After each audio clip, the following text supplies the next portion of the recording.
asalaamaaleykum mbokku internet yu Leader Media TV ñu ngi leen di nuyu bu baax a baax di leen jox seen wàccuwaay di leen jaajëfal bu baax a baax ci teewlu bi ngeen ñi defal à chaque fois ci suñuy jotaay dal leen ak jàmm ci seen émission jotaayu Leader ñu am mbégte bu baax a baax dalal ci ki nga xamante ne moo di monsieur Cheikh Mamadou Dieng moom président du parti ëllëg ci biir ba noppi doon membre bu parti Kiiraay am nañ mbégte retrouver ko tey jii ci émission bu am solo bile.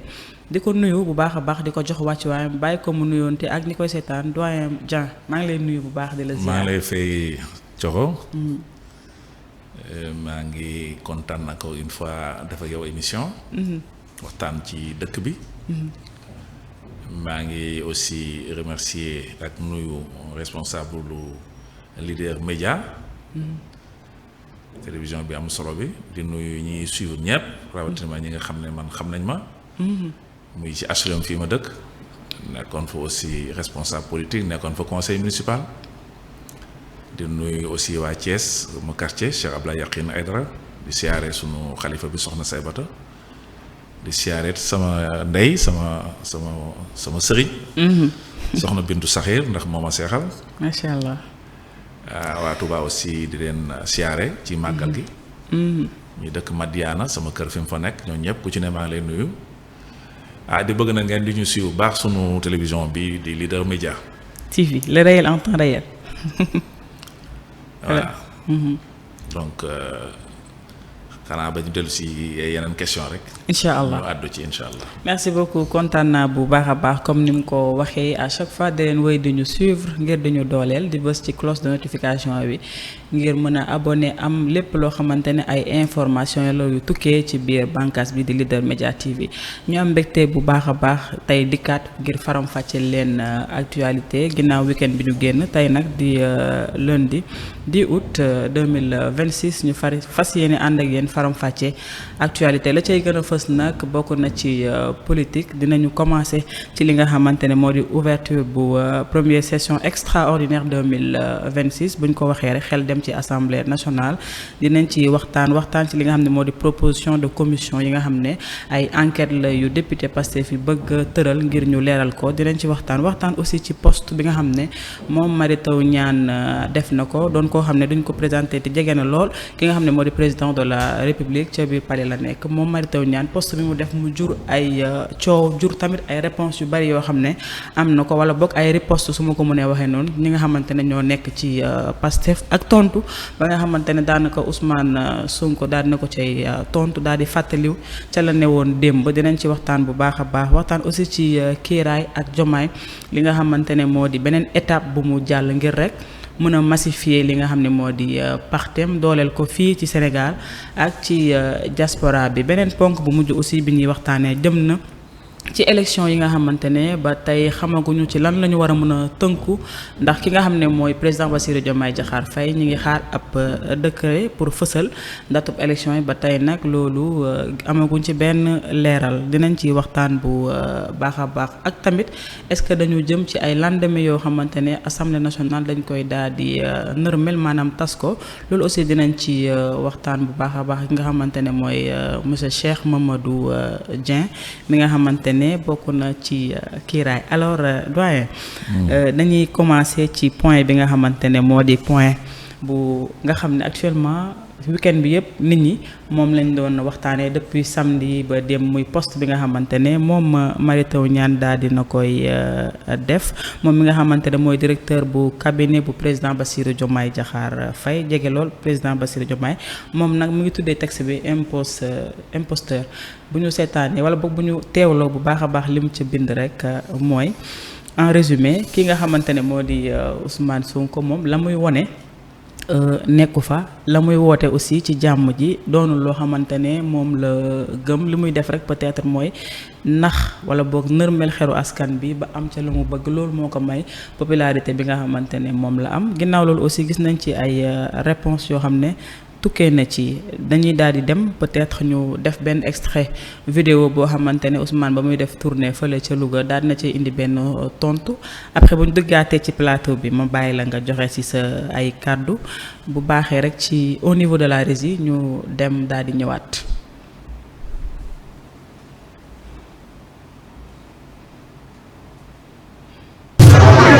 tey dañ ma yónnee benn post Facebook bu suñu benn waay bind ne pourtant démb de ci meetingu daara ba pros nee na leen bu leen topp diversion yi waaye gis nañu lenn ci suñuy cadre sax ñoom ñi ngi def diversion rek ñu topp ci léeg-léeg tontu baax na léeg-léeg tontu baax na waaye bu ñu détourner de l'essentiel ndax nag dañu ne lu yëngu lu ne lu ko yëngal a ko ëpp doole boo leen gisee mu mel ni cuuraay bi dafa tàkkaat ñoom ñëpp dem ku nekk di bind ñoo xam ne sax foogoon nañ ni fi mu ne nii ay momi politique la ñu xam ne luy momi politique zoom bi politique mooy jàppoon nañ ni existé tuñu ci politique waaye caw yi lañu caw fan yii diggante jaayum carte bi ak tournée yi ak mobilisation massive yi cuuraay boobu moo tax ñoom ñëpp ñu jógaat te dinañu koy jóg nag seetaan leen ci semaine yi ñu jëm rek ak ci fan yi dinañu wax am Sonko andil Sonko man de taluma leen man askan wi rek parce qu'en politique il n'y a que le peuple de vrai parce que nag dimanche électoral du ay journalistes ñooy feesal urne yi de du ay site internet ñooy feesal urne yi de c'est le peuple qui va aller voter te peuple bi nag xam nañu li ñuy def ni kenn ci ñoom mënu ko kenn ci ñoom sañu ko parce que peuple bi ñun la àndal moo tax ma ne leen lii ñu leen sant nekk leen ci lii mooy farata bi. alors ñu ñëwaat ci plateau bi ngir faram-fàccee ponk boobu nga xam ne Ousmane indi na ko ci réponse ginnaaw postu Mary Teuw Niane bi doyen Cheikh Mamadou Dieng ma bàyyi la nga joxe sa xalaat est-ce que bu ñu seetloo li nga xam ne moo nekk di xew actuellement ay poste yoo xamante ne gis nañ ay ministres yu jege Diomaye ñu ngi koy def bien vrai que aussi ñi jege Ousmane aussi ñu ngi daal di riposter bàyyiwuñu benn yoon mu sedd moom Mary Teuw Niane professeur est-ce que gisoo ni peut-être temps bi da ko rattrapé bu ñu delloo ginnaaw ba mu nekkee ci camp wu Macky Sall nekkoon fa ab ministre tey mu nekk ci camp wu Diomaye di attaqué ki nga xam ne moo di Ousmane Sonko comme ni ko Diomaye attaqué woon en 2022 on peut le dire. waaw loolu yëpp politique la rek xam nga politique moom politique la mën a tudd. Mary Teuw Niane dafa def benn portrait robot li tubaab naan portrait robot maanaam dafa weer gay jëm comme weer na gay jëm. ku ko weri nag yaa ko moom Ousmane Sonko weri na ko bon di jaxal sa ñaari baat boo seetloo ci wax ci moom yi politique ak zombie politique bon mu confusion boo xam ne sànn li muy wax li mu bëgg a wax ñaari baat yooyu li ñu bëgg a wax ku ci nekk bokkul ak sa moroom donc confusion sémantique yooyu sax da koy faral di dal parce que Ousmane aussi dafa xaw a bëgg tuuti polémique. Je pense que boo xoolee carrière am yëpp nag ba muy egsi ba fii politique bi da ko yàgg bëgg boo waxee muy wax essentiel li nit ñi soxla du yi la ñu bëgg li nit ñi soxla dafay fàtte ne Ousmane Sonko def na ñaari at ak genn wàll ci fi ëpp doole ci état bi muy premier ministre nga boole yëpp téye ko sa loxo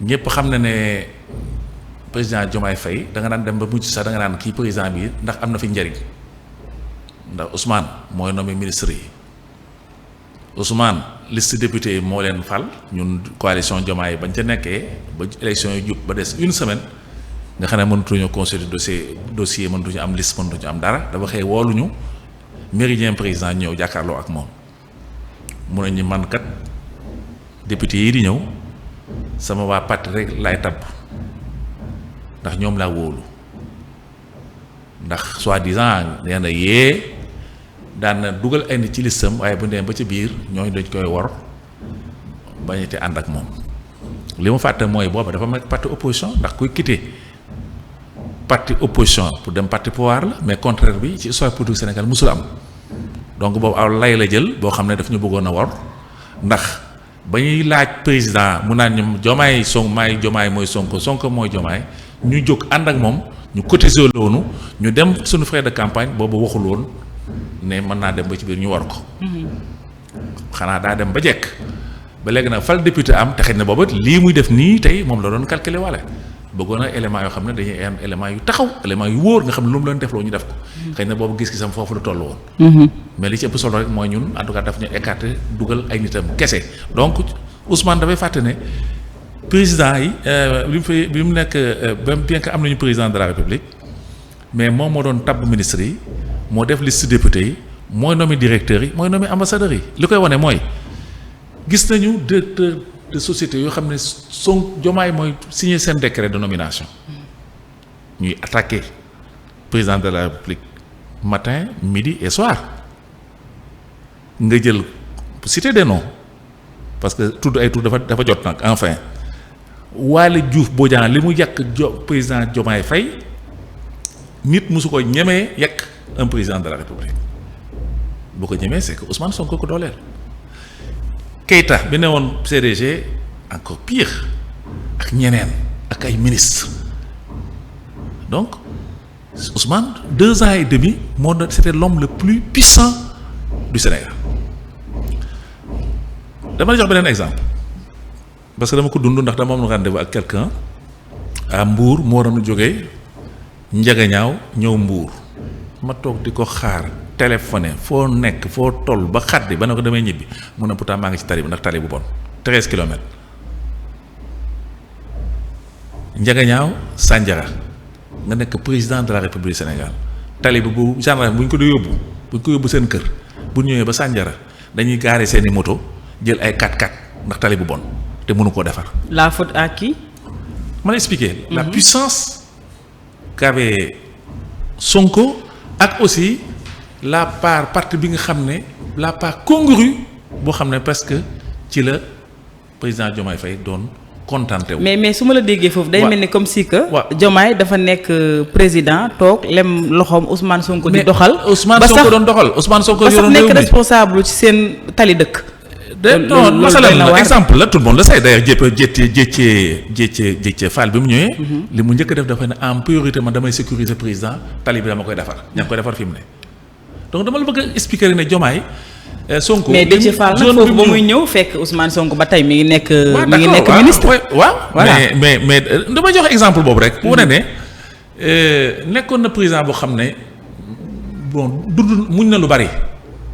xëy na dafa bëggoon sauvegarder équilibre bi ak fi ñu àndee ba yegg si ba fii mais en même temps aussi ça montre la puissance que Ousmane Sonko avait pendant ñaari at yi nga xam ne ñaari at ak genn wàll yi nga xam ne moom la Sénégal dund donc ñun defoon nañ ne vraiment élection bi disons 5 ans la mandat bi 5 ans la 2 ans et demi jàll na ay difficultés gaa weddu ne am na.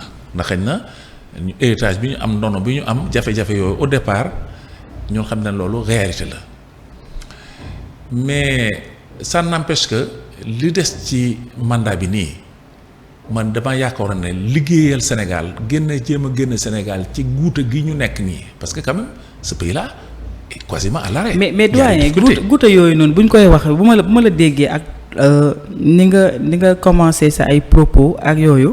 day mel ni am na loo xamante ne sote ngeen ko te yéen da ngeen cee gëmmoon seen gët parce que tey gis nañu ba Ousmane Sonko di jël ay décision jàkkaarloo yéen méridien ne leen dafa bëgg a demal ay ñi mu àndal. loolu da ngeen ko nangu woon. ana pexe. waaw mais ñu gis ni ba mu séparé wu ki nga xamante ne moo di Bassirou Diomaye Diakhar Faye yéen da ngeen dem rangé wu ci camp wu Diomaye aussi mi ngi woon lem ay loxo te boobu xamoon na ni wala boog il était conscient que ni Ousmane Sonko bu amee majorité à l'Assemblée nationale du pour keneen mais pour moom la. est-ce que moom xamoon na loolu. voilà beneen mbir bi aussi dinañ ci wax bu baax a baax yéen avec toutes les décisions yi nga xam ne Ousmane Sonko jëloon na ko seen kanam demoon ngeen nangu ko ak mën nañ wax tam sacrifice yi nga xamante ne. defoon ngeen ko ci ay cotisation ak yi ni mel pour dooleel li nga xamante ne moo di parti ba mais est-ce que Ousmane Sonko bu demul woon ba ci biir gis yeneen yoo xamante ne peut-être waxantewu ko woon ak seen leader Diomaye est-ce que kon changement boobu dina am. non xam nga ànd ak yow campagne dépenser suñu xaalis suñu coono mobiliser suñu militant ba nga gagné. ñëw cokkaas ci affaire député rek ñu daal di gedd laaj saa bu raxaw su dem taxaw fële bàyyi la ak yëf yi loolu xaw naa yomb de. loolu duñ ko nangu. mais la mu gis. dafa la mu gis ba jël décision. pour demal xam moom ay calcul politique la. mais dama ne la ñun wax nañ booba tontu nañu aussi ci loolu. il a passé une très mauvaise soirée ci salle ba. Maître Moussa Diop. ñëpp dégg nañ ko. Charles Émile Ciss ñëpp dégg nañ ko. on a dénoncé affaire purux doo gërëm ñamu daaw non amul dañoo nangu ñàkk fay déedéet waaye nag fot dañ leen wax ñoon fot tàggal wala mbaam ak i noppam de bu leen yaakaar ñu da ngeen cokkaas nii rek ñu daal di retiré dem toog déedéet duñ ko def de ndax politique aussi da ngay am patience da ngay xaar ndax fii nag am na lu leen gis nañ ko fi mais àndul ak suñu patience voilà ñu am suñu patience massifier suñu parti di défendre le projet parce que suñu produit la dañ cee sonn. mais doyen foofu dama bëgg ñu taxaw si parce que li nga ne fët tàggalewul mbaam ak i noppam. ñàkk tàkkalikoo boobu peut-être moom moo tax. donte que àndul ak yéen ak législative mais ñu ngi doon gis ay domination yoo xamante ne. ñu ngi ko doon defal waa Diomaye président ba pare te ne woon nga Ousmane Sonko mooy nommé kon ça veut dire que moom bàyyiwu leen en rade quand même. bon man pour man tout s'est passé devant moi. nomination yi Diomaye Sonko yi. man j'aimerais bien que ñu citeel ma ñooñu ñan lañu. Sonko am na sax ay députés yu mu dugal mais ay nitam lañu ay xaritam lañu ñooñu doon dugal ñamu nommé aussi proposé leen ci poste yi pour président nommé leen également ay nitam lañu mais man ñi ma gis ci campagne bi ñu dem parce que man dama nekkoon ci ñaari diggante waa Thiès je salue au passage mon ami Mao Fall. maa ngi moom daan ànd ci département bi. mais amul fu ñu dugg Abdourahmane Diouf nitu Sonko la. moom Mimi Touré bon xaaral rek Amadou Diouf beneen domaine la man Abdoulaye sax taxul sax ma miinu ko noonu trop. je sais que dégg naa ñu ne nekkoon na réew mi tout ça là. mais man du am xaw ma ko nag très personnellement. et puis je veux pas le citer parce que bon leader politique la comme man dafa am parti ma am parti. peut-être moo ma gën a miin gaañi xëy na parcours yi duñu benn te man it peut-être ni may doxee la man je défends.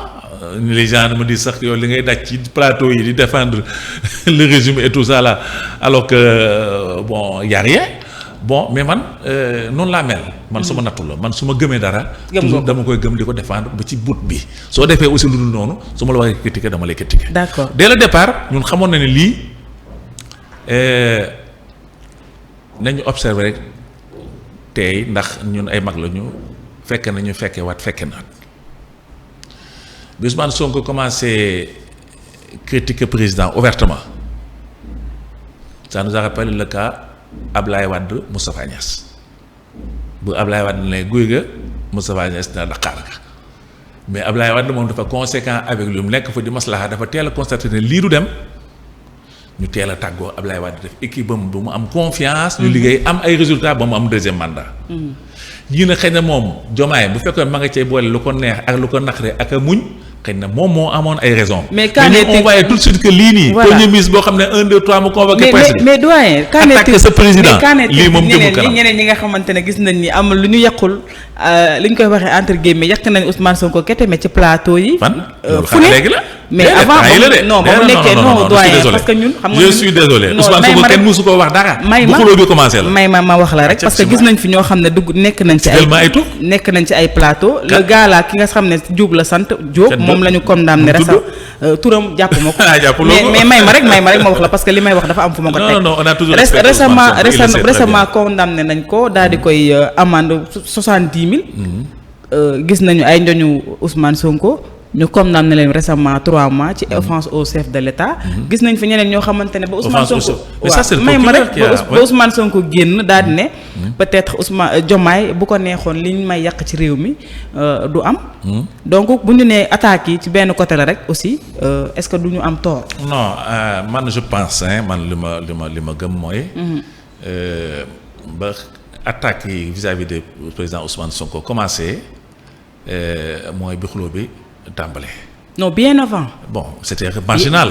C'était marginal. Voilà. mais ma attaque yi nga xam ne moom moo gënoon a fés moom. wax dëgg yàlla boo waxee la yàlla mooy attaques yi doon attaqué contre le président de la République. mais Badara Gadiaga ba mu invité waaw non Badara Gadiaga beneen affaire la ñoom ñëpp gis nañ leen moom Macky Sall la doon xeexal. voilà doon mener combat par procuration. mais actuellement on voit que ni il défend Diomaye. il défend Diomaye di xarab Ousmane Sonko. kan mooy Diomaye Sonko. mais kan mooy défendre Diomaye ku dul. waaw non kan nga wax ne mooy défendre Sonko léegi. Badara Gadiaga Badara Gadiaga wax naa la di mën ay combat par procuration. parce que ñoom aussi il paraît que dafa mel ni dañu yàkkamti woon peut-être séparation am ba ku ci nekk mën a def li nga bëgg a def. mais ñoom ñoo am seen agenda ñun bokkuñu ñun suñu agenda du woon loolu. man su ma la waxoon man su ma bëggoon wax la sincèrement ce que je pense. man kay xamoon naa sa agenda dama nang rek man su ma bëggoon wax sincèrement ce que je pense. bu ma sañoon xuloo bi du am. entre Ousmane Sonko ak le président Diomaye. man bu ma sañoon nañu demoon suñu naawale yi ne leen ñun kat suñu rakk yi ak suñu jarbaat yi dañoo bëgg ñu nàngam jàppale leen ñun mag ñi dañu ci ànd jàppale leen gën leen a am nañu expérience am na fu jaar xam nañu état ak comment def équipe parce que les gens avaient perçu le passé aussi comme un parti boo xam ne ay sànnikatu xeer ay saagakat ay nàngam ay ceci cela noonu leen la ñu doon percevoir donc l'apport bi nga xam ne ñenn élément dañoo ñëw nga xam ne am nañu peut-être tuuti vécu am nañu vraiment crédibilité il faut dire les choses par leur nom. Moi j'ai connu beaucoup de gens qui m'ont dit que équipe bi ñu gis autour du Pastef de Diomaye et Sonko mag ñi ñu gis ak ñu xam ne xam nañ leen ñun li tax ñu gën a rassurer ba voter pour le couple Diomaye Sonko. loolu ca la bokk. ça nous on sait mais duñ toog aussi chaque fois di ko wax di ko génne li ñu mën mooy conseil bu amee ñu on se fait inviter ci rédaction yi daan ñun de bu ñu sañoon. nii la ñuy doxale wala nii la ñuy doxale wala nii la ñuy doxale affaire dette bi nga xam ne moo bloqué dëkk bi boobu ba tey xaalis nekkul ci réew mi am nañ ci point de vue mais on se faisait inviter rédaction yi ne comme lii la arrivé demee dette bi am na caché ou pas caché mais le fait il est là Banque mondiale FMI bloqué nañu dëkk bi xaalis nekku fi mun day xalaatoon nañ ne bu nu doxalee woon nii wala bu nu waxtaanee woon nii bu nu woon Banque mondiale ñu doon joxe ay conseils mais on n'était pas aussi au pouvoir c'est vrai li ñu mënoon rek mooy joxe ay avis ak conseils pour ñoo xam ne am nañu nopp ñu ngi dégg bi coow li amee aussi xuloo bi tàmbalee am on a dit que ça c'est pas bon Sonko s'est fait inviter à l'Assemblée nationale podium Assemblée nationale avec ses députés mais attaquer frontalement le président. ca suba ga ca gannaaw suba la ko président mais attaque il a raison mu dàq ko mais doyen da ko yàq a dàq sax mais doyen attaque yi nag lan mooy base bi lan mooy base xam nga Ousmane Sonko dafa nekk premier ministre boo xam ne mënuñu ko bañal ni il n'est pas comme les autres premiers ministres. xam nga noonu. parce que musu fee am sax. doyen li ko waral mooy doole bi li ko waral mooy. moo joxoñ nag. moo joxoñ. d'accord quelque soit alpha beneen bi mooy. est-ce que tamit ci li mu wax il n'est pas le seul. Senghor mieux que ça dem na mandat gagné def 1 an jox Abdou Diouf moo eggale. waaw mais doole bi Sénégal lu ne gis nañ ko ci politique. voilà te ku ko defee am na lu tax. parce que boobu moom il n'avait pas le choix mënu woon nekk candidat. amul parti. dëgg la parce que tas nañ ko. mais moom mi ngi ci kaso bi. voilà Adji Sarr ngi koy topp mu ngi joxe ay casserole. il n'avait pas le choix. mais doole bi déglu rek. te il a été récompensé.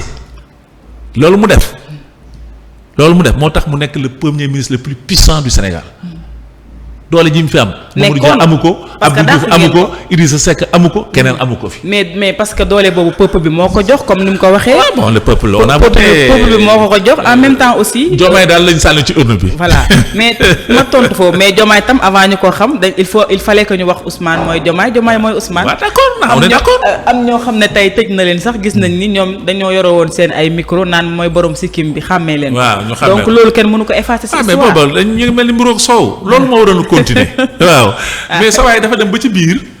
moom it dugal yoo xam ne nag bokk ci. mais lu Diomaye dugal te it vraiment man de ce que je pense sincèrement. wax naa ne man bu ma sañoon xuloo du am. sincèrement. waaw parce que mais da nga invité ci ay plateau mais. voilà li ngay wax rek mooy jàmm na am. man loolu laa bëggoon même ñu rejoindre sax la coalition là de kii man ñi mujjee ñëw ci laa bokk. parce que man dama croire ne on était encore possible qu'on se parle. ñun dañu defoon benn espèce su coalition boo xam ne bon on s'est précipité parce que man j'avais l'idée dafa naan la sax yow yaa ma invité woon ma wax ko. ne ñun daal ànduñu ci camp bi wala camp bi ñoo lànk dàngam donc ànd leen. ñun on a véhiculé phase théorie boobu pendant longtemps parce que ñun jubóo bi moo jig Sénégal. d'accord loolu la ñu gëmoon. mais malheureusement dañoo dem ba xëy na am na yu ne ci biir yoo xam ne on n'avait pas tous les éléments. waaw ci biir a biir waaw mais pour fermer cette parenthèse dinañu waxaat tout tam ci poste Mary Teuw Niane bi lan li Ousmane Sonko tontu. ak par rapport ak les messages yoo xamante ne daf ko doon recevoir ñu naan ko yow la ñu yaakaar ba tey yaa ngi doon wax il était le premier ministre le plus puissant ci histoire du Sénégal ba mu daloo ba tey mais li ko waral est-ce que du peuple bi bopp biñ ko jox ba tax na sax attaques yi nga xamante ne ñu ngi ko koy def ba mu ciy tontu barki démb xaw ma démb moom wax na ne ñooñu koy xas tey ñoom ñoo ko doon peut-être pare woon sax pour siréel ko ay dàllam ngir mu accompagner leen ngir ñu mën a gagner ay yenn gox ak wala ay yenn poste. waa xam nga man sama bopp laa xam. wolof Njaay nee na bul bëgg ba fàtte ne xuloo dina am bul bañit ba fàtte ne juboo dina am surtout loolu wax wolof la donc moom bu demoon daan def ay poste di tagg premier ministre Ousmane Sonko man day poste yooyu sama bos du ci bokk ndax man quand même nag damaa xaw a gëm yàlla tuuti nag. sa bopp nga xam. voilà man j'étais un ami très proche de Macky Sall. mu ñëw sama kër lu ma xam Fatick Macky Sall tax ma xam ko. vraiment je pense que bi mu njëkk a dem Touba ñu koy yóbbu ci Serigne Saliou Mbacké. Serigne Mbacké Soxna Lo. yónnee taalibeem. mu koy yónnee mu yóbbu ko Serigne Saliou moom ci boppam moo ma woo. ne ma kaay bokk ñi may yóbbu ci Serigne Saliou parce que boobu xamoon na sama diggante ak Serigne Saliou. mais malgré ça je lui ai jamais ciré les chaussures mu fekk ma assemblée nationale ma nekk fa directeur du trésor de l'assemblée nationale mu ñëw président assemblée nationale bi mu ñëwee man la njëkk a dàq je lui ai jamais ciré les chaussures musuma demandé ci intervention donc ku nekk ak ton chemin de vie ton chemin de croix man yooyu moom man kenn du ma ne poste bi nga ma yónnee wala sama buntu kër bi nga daan toog wala ba nga may attaayaal du am ci àddina mais ku nekk ni nga gis sa àddina. ku ne sa bopp nga xam. Mary Teuw liir naa poste bi mu def ba mu yegg tuddul turu Ousmane Sonko moo tax man la dafa weer géejam. mais tout porte à croire que ni moom porte robot la def de dafa def porte robot. jël géejam weer.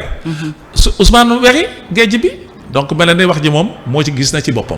mais ku moom peuple kan lañu gën a dooleel ci homme politique au Sénégal. waaw defal naa ko rek. waaw mais tudduñu tur wax dëgg yàlla Birame Samba bala nga koy pes da nga xam lu mu wëlis. damay wëlis. moom tuddul turu kenn dafa def géejam weer ko. Ousmane weer yéen a génn parce que Ousmane aussi dafa mën a xuloo. te fi mu ne. moom déjà wane na boppam kon kay nañ ko miin ci jikkoom. waaw léegi man daal li may désolé déglu naa discours bi mu demee ci El Malick Ndiaye. je pense que dans la zone.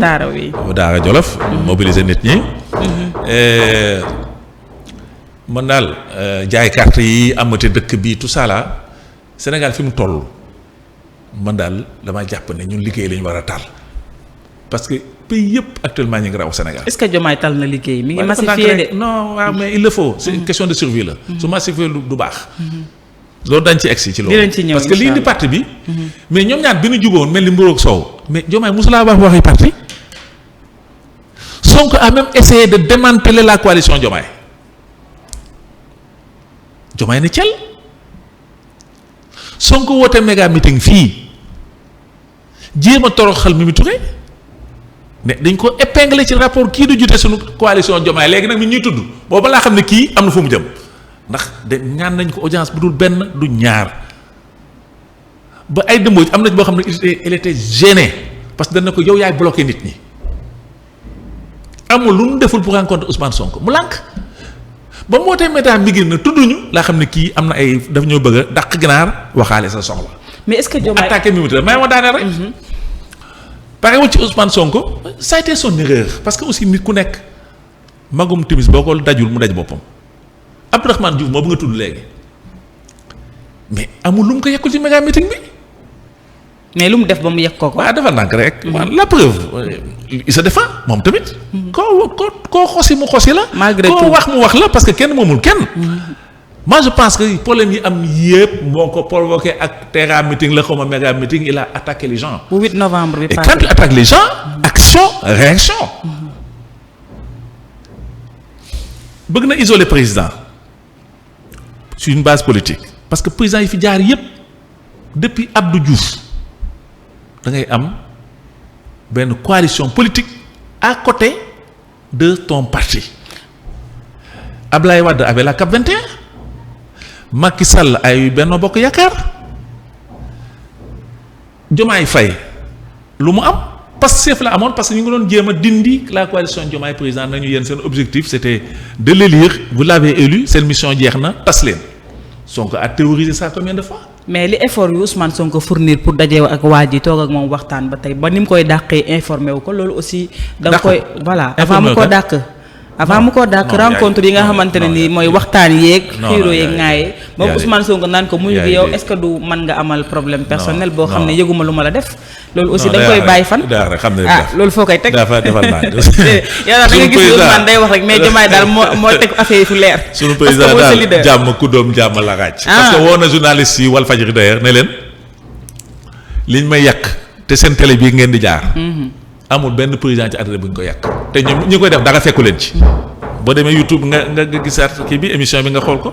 donc il a alerté que lii mënul continuer. mais ni ñu toppee offense au chef de l'État doo leen ay. 3 mois c'est le procureur qui les poursuit. voilà c'est le procureur c'est pas le président. c'est le procureur qui s'est autosaisi. parce que président institution la. donc loolu c'est voilà. d'accord donc kon ñu daaneel le lendemain. Ousmane Sonko est parti à l'Assemblée nationale mais amul lu mu yàqul président. président ne ko nag quand même nag. lan la ko yàq comme est-ce que mën nga ci ñëwaat tuuti ci lan la ko yàq exactement. ba mu demee assemblée nationale. lan la ko yàq. lan la yàq kan. président ba mu demee assemblée. non mais am na lu mu bari li mu ko wax bari na kooku bon pour y revenir peut-être. mais ci loo xam ne peut-être attaqué frontalement le président. mais ci fonds spéciaux yi nga xamante ne ñoom ñoo ko diggoon askan bi. waaw fonds politique yi. loolu lépp waxtaan bu ñu waxtaan loolu yëpp mënoon na régler ci cadre waxtaan. ça fait quand même 2 ans et demi qu'il est là. je pense que nañu defoon ñoom ñaar ba ànd ne kii mooy Sonko Diomaye kii son et cetera bu ñu toogoon ci benn néeg waxtaan les yeux dans les yeux. man je pense que mënoon nañu bañ a egsi fii. à mon avis. donc bu ñu ko bàyyee affaire bi pourrir ba nëgë nii ba fii ne mi ngi def bëgg a def benn proposition de loi. sur les fonds politiques. bon bu paree il va voter ils vont le faire ils vont voter.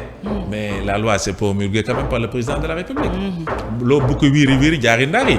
donc président li Sonko bëgg ñun comprendre nañ li Sonko bëgg man je le conseille au président de résister par rapport à cette histoire de fonds politiques parce que transparence bi c'est pas ce qui l'intéresse. mais lu tax nga wax loolu. alors que moom la ñu campagne. loolu laa la bëgg a expliquer.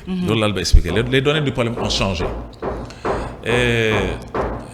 Sonko li mu bëggoon déjà mooy isoler président de sa base politique c'est-à-dire dindi Diomaye président de sa Pastef te moom il a la haute main sur Pastef donc le président était isolé président bu amul moyen financier waxuma 2e mandat de waaye mandat bi sax da ko dul yàggale parce que Sénégal yàqoon nañ ci ay aide ak appui ba noppi ndax Abdou Diouf moo ko fi amoon fonds politique bariwuloon car 1 milliard et quelque à 2 milliards notre président bien aimé le président Abdoulaye Wade di ñëw yokk affaire yi yóbbu ko 9 xaw ma 8 maa ngi si Sall ñëw dolli ci xar mi karaw.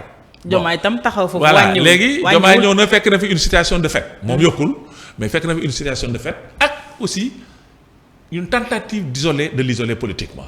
il faut qu'il ait moyen il faut être réaliste man le président man day tooguma ak moom.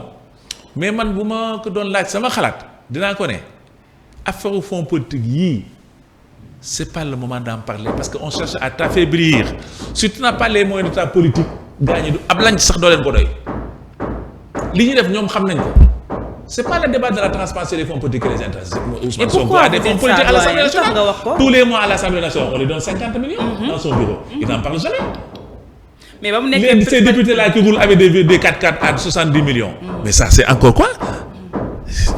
non devant de l'avis de personne. mais quand il dit que ni moom bëggul ñu dindi ko mais ñu leeral niñ koy def la parce que tamit mun askan bi mais doyen may ma rek ma laaj la foofu parce que askan bi ñoom moom xaalis boobu noonu nga xamante ne mi ngi ci biir kees yi.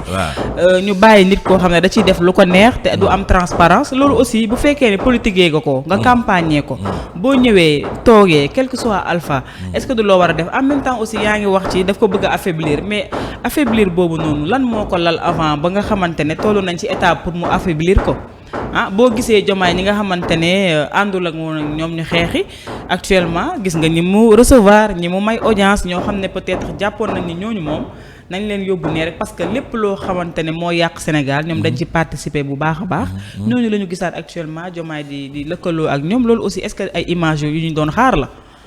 waaw mais xam nga man loolu man mun ma d'accord ci des gens qui ont été tachés. ñu ñëw retrouver au sommet de l'État am na ay audience yoo xam ne bi ma ko gisee man je suis pas content. jàpp naa ne vraiment xeex bi ñu xeex ak engagement gars yi am les sacrifices boo demee ñun ñii ak li ñu daj expliqué naa la un peu fi ñu jaar ci politique beeg li fi ñuy jaarloo li ñu cotiser loo li ñu def loo waxuma audience waaye jege sa bu kii sa à moins de 3 mètres sax mënoo ko am donc boo gisee ñoo xam ne dañuy nekkoon fii ay maire yore woon ay Guédiawaye boo gisee gaañooñu et cetera bon xëy président woo leen ñu ni kokkali ci rajo yi télévision yi naan yow président faalewu la Mimi Touré faalewu la man woo na ma téléphone et cetera bon je vais citer le cas de Moussa Sy parce qu'il a dit en public ak ñeneen ay baaraga ak ñeneen ñoo xam ne ngi leen di recevoir bon loolu mënoon ne loolu itam dina la neex ak Issa Sall bu buur bon mënoon dina neex mais dañu politique dañu politique man je pense que comme amul benn lu mën a kii attaquer de façon formelle maanaam ñu condamner leen wala voilà c'est des quand même des présomptions de culpabilité et d'innocence. Oui. Bon ñu dund une nouvelle réalité politique qui est là le président a perdu ses compagnons de route gars ñi abandonné ñu président di ko xeex.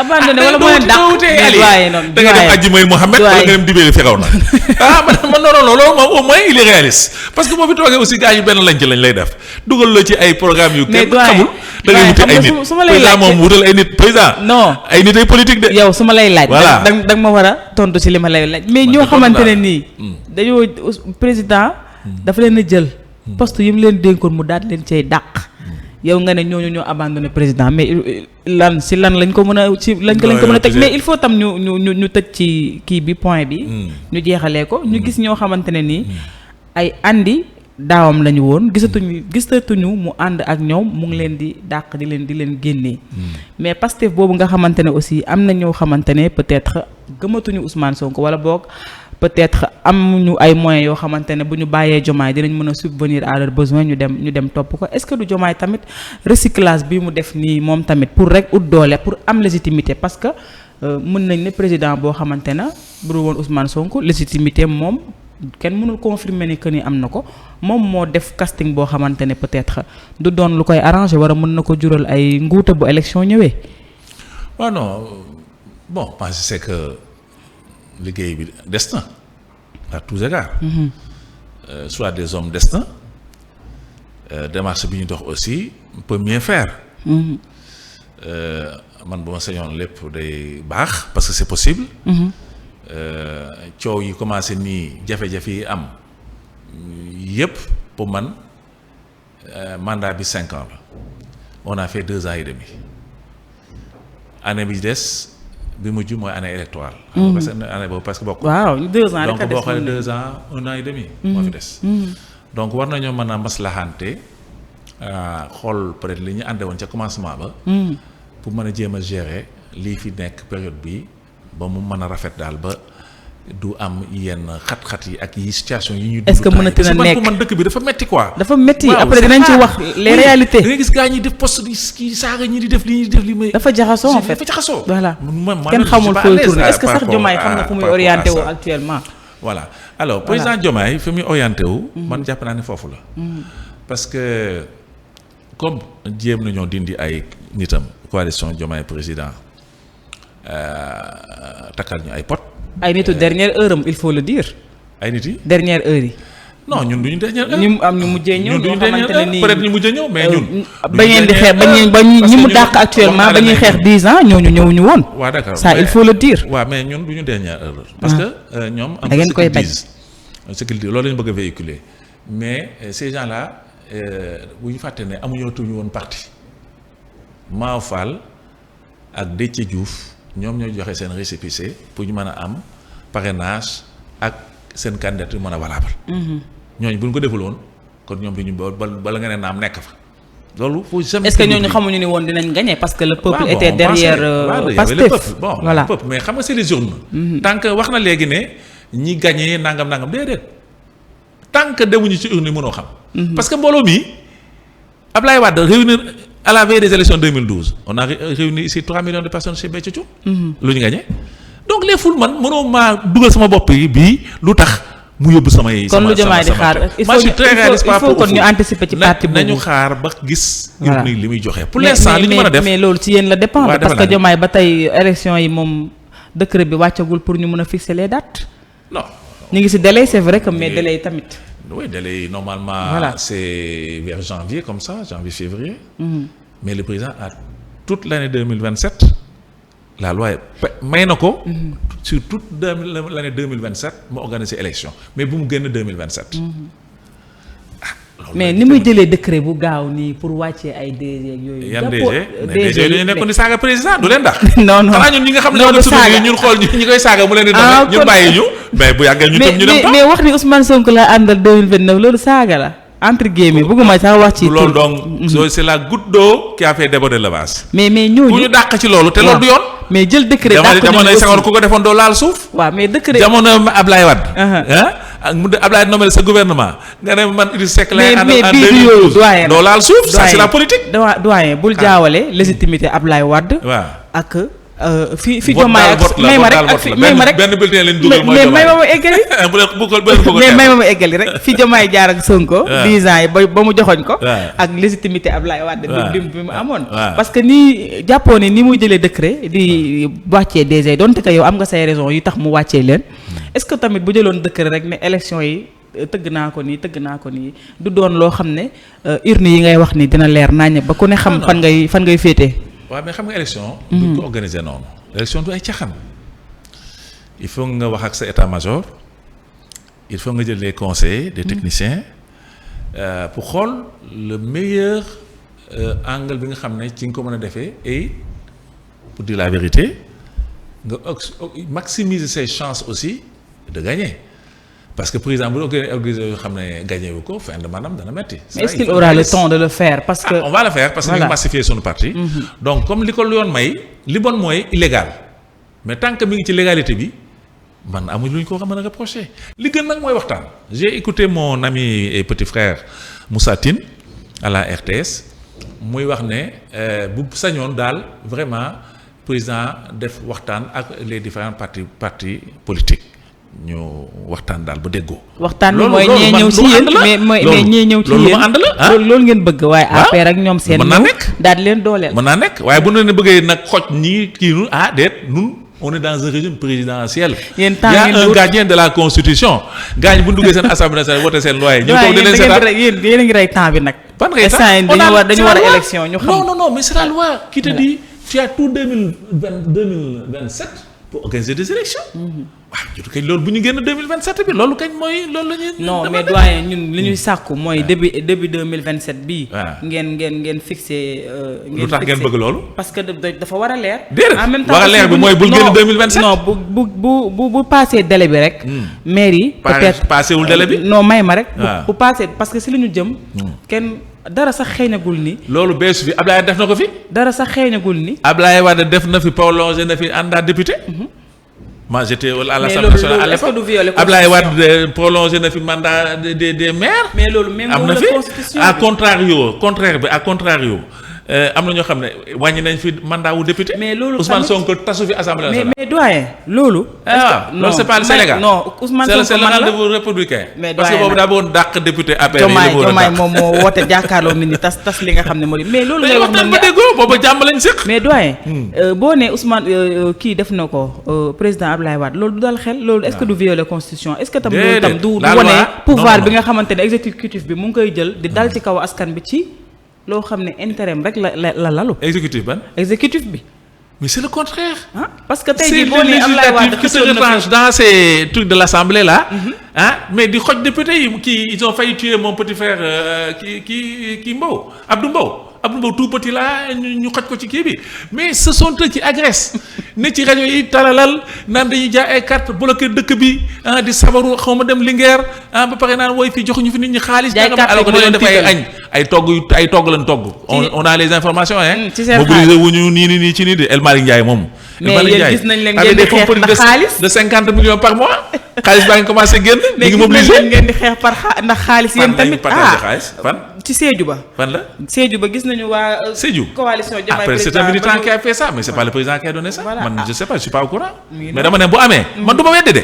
mais dama ne parce que politique lu ne dañ ko fee gis am na militant yoo xam ne responsable dañoo xër donc ñooñu mën nañu dem jël seen kii en tout mais kenn du wax officiellement le président joxe na xaalis bi ñu. loolu moom en tout cas man gisuma ko. dinañ ko yéex a gis. parce que gis président buy jël xaalis di ko joxe moom loolu dinañ ko yéex a gis. ci côté bi Abdoulaye Wade dana maye paas moom. waaw Fara Wade njàkk moom xam na ne moom fomm politique yi da ngay dimbali gaañi parce que gaañi yoruñu tous. d'accord bu ñëwee réunion ba guddee fa di dem mu may leen paas te je me rends compte qu'il avait bien fait. gaa yi ñuy sotti xaalis bi.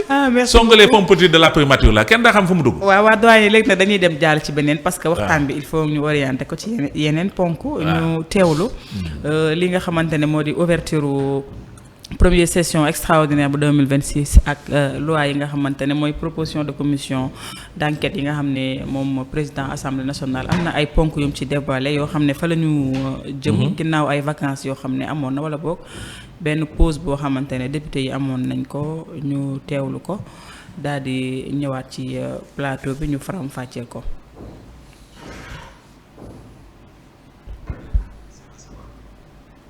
moo bind ministre de la justice parce que loolu la yoon wax. li sax ñuy bind. lañu daan wax que dañu dëdd lépp luy privilège. pour mu wax ñu est-ce que commission d'enquête parlementaire yooyu amul ay dossier judiciaire.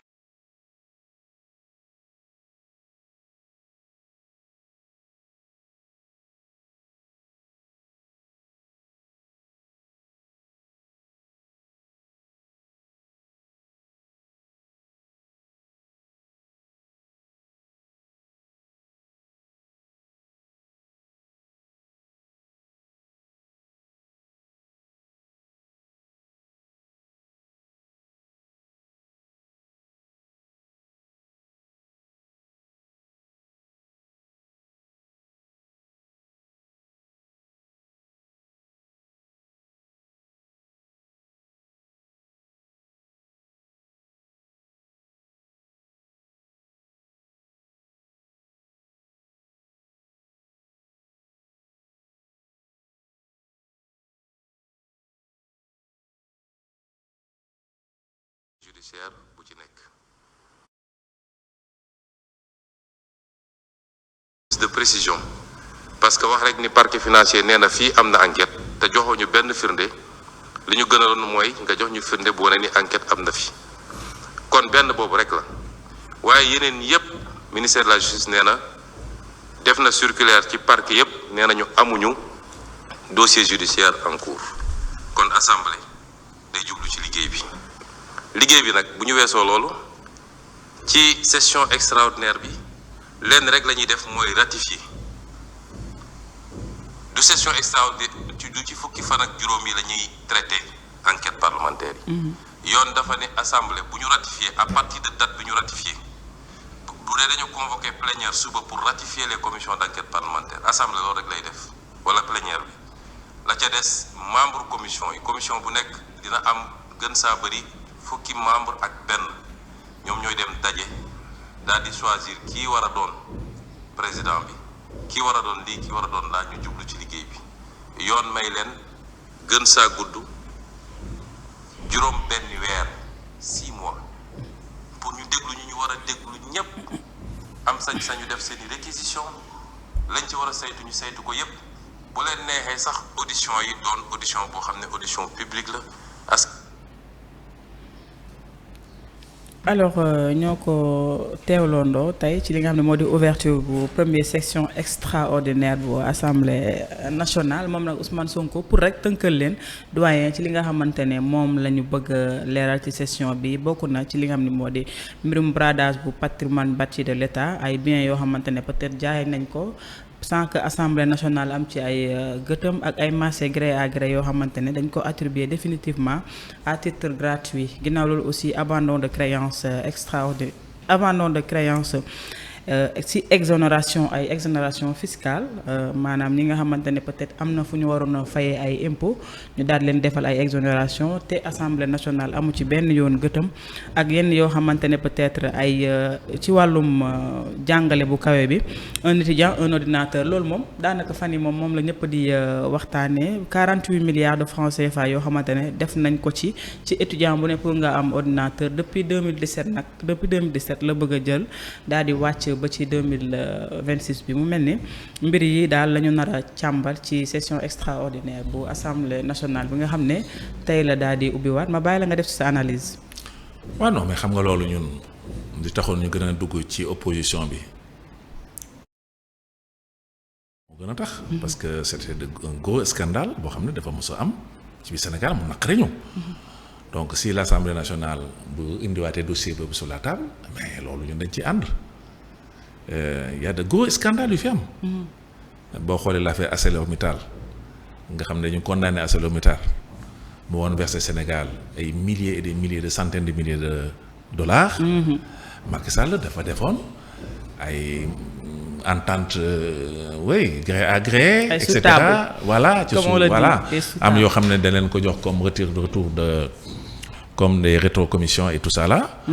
Bon loolu war na leer ci bopp Sénégalais yi. donc bu ñu defee ay enquêtes parlementaires sur ces questions là moom wax dëgg yàlla man loolu lu ma ànd la et c'est le sens un peu de changement de l'alternance que nous avons eu en faisant élire le président de la République parce que dès le premier tour à 54%.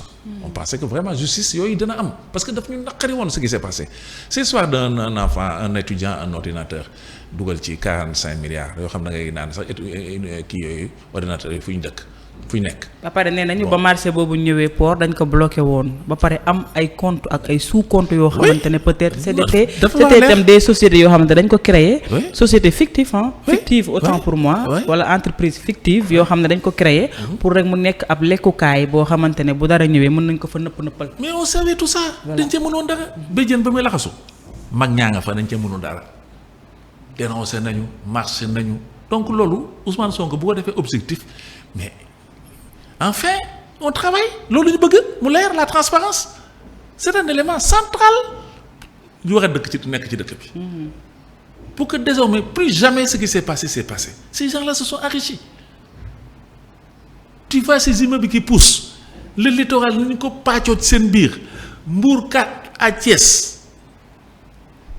ñii am 500 parcelles ñii am 400 parcelles ñii am 250 parcelles c'est des gens connus nga ñëw Thiès am na benn quartier boo xam nga nu mu tudd ni ñu ko tuddee Chine populaire damm kañ dugg koñ dugal tànk génne nopp mbedd yoo xam ne moo dul sax 2 mètres. une ville dans la ville nag une ville dans la ville bi nekk fii yow nag. mais loolu tamit loolu soxna si loolu on applaudit de demain.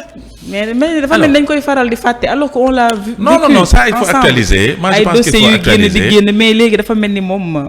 waaw su ma ko mënee waxee noonu am na koo xam ne kàngam la ci woon jiiñ nañ ko fi lu ne mu daal di cautionner plus de 400 milliards. waaw moom la ñu gis ni bàyyi nañ ko moom Farba. bon loolu aussi c'est des bizarreries. dans la procédure.